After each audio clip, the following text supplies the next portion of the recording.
क्या अब 18 साल से कम उम्र के बच्चों के लिए इंस्टाग्राम और फेसबुक रात में बंद हो जाएगा?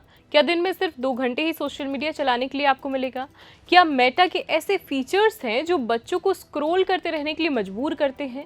क्या रील्स और एल्गोरिथम बच्चों को बार बार ऐप खोलने के लिए उकसाता है? और क्या सोशल मीडिया की ये आदत उनकी नींद, पढ़ाई, याददाश्त, मानसिक सेहत पर असर डाल रही है?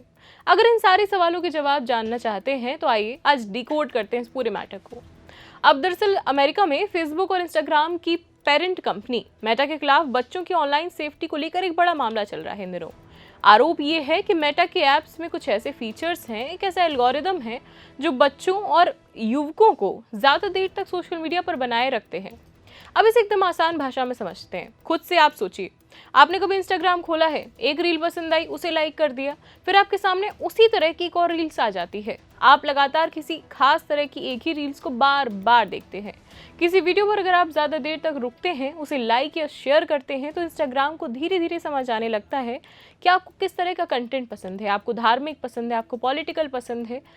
फिर अगली बार जब आप ऐप खोलते हैं तो आपके सामने वही तरह का कंटेंट फिर दिखाई देगा। मान लीजिए आपको क्रिकेट पसंद है तो कुछ समय बाद आपकी फीड में क्रिकेट आएगा। आप किसी से कॉल पर बात करते हैं कि आप जूते लेना चाहते हैं तो आपको जूतों से रिलेटेड आपको रील्स दिखाई देंगी।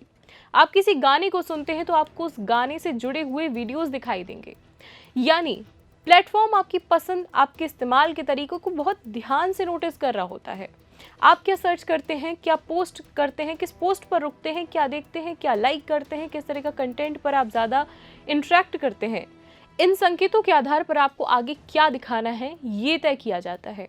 और यहीं से शुरू होता है वो एंडलेस स्क्रॉलिंग कि एक रील खत्म हुई नहीं कि दूसरी सामने, दूसरी के बाद तीसरी, चौथी, और आप सोच भी नहीं पाते कि आप रात के 3 घंटे कहाँ खत्म कर रहे हैं। आप सोचते हैं बस एक और रील, लेकिन फिर वही सिलसिला चलता रहता है।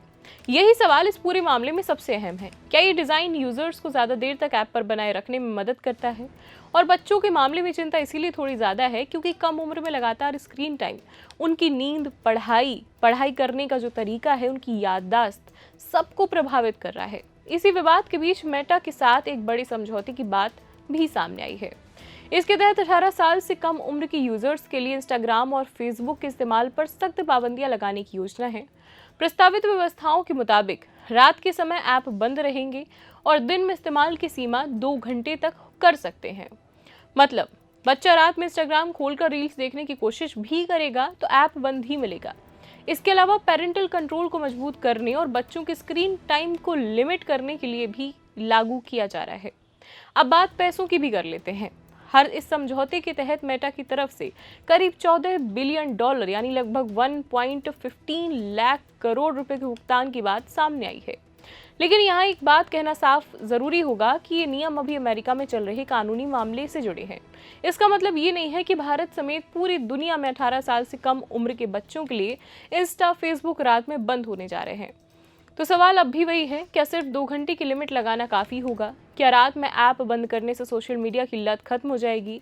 या फिर असली सवाल उन फीचर्स और एल्गोरिथम का है जो यूजर्स को बार बार स्क्रॉल करने के लिए खींचते हैं? क्योंकि बात सिर्फ ये नहीं है कि बच्चा इंस्टाग्राम पर कितना समय बिता रहा है, बात ये भी है कि उस समय में उसे ऐसा क्या दिखाया जा रहा है और क्यों दिखाया जा रहा है। और यही वजह है कि मेटा का ये सिर्फ मामला एक कंपनी का कोर्ट केस नहीं है, बल्कि सवाल है उन माता पिता का जिनके बच्चे सोशल मीडिया की लत में डूबते जा रहे हैं। हर दिन उनका इफेक्ट बच्चों की पढ़ाई पर, उनके बात करने के ढंग पर, उनके सोचने के तरीके पर इफेक्ट डाल रहा है। और सोशल मीडिया की लत सिर्फ बच्चों तक सीमित नहीं है, ये लत बड़ों तक, बुजुर्गों तक भी पहुंच रही है। इसके मामले हम देख सकते हैं। अब देखना ये होगा कि ये फैसला सिर्फ अमेरिका तक रहता है या फिर पूरे दुनिया में इसकी असर दिखाई देगा। खैर, इसकी ज़रूरत भारत में भी है, लेकिन इस पर आपके क्या विचार हैं, आप क्या सोचते हैं, ये कमेंट सेक्शन में ज़रूर बताइए। अभी के लिए इतना ही, धन्यवाद।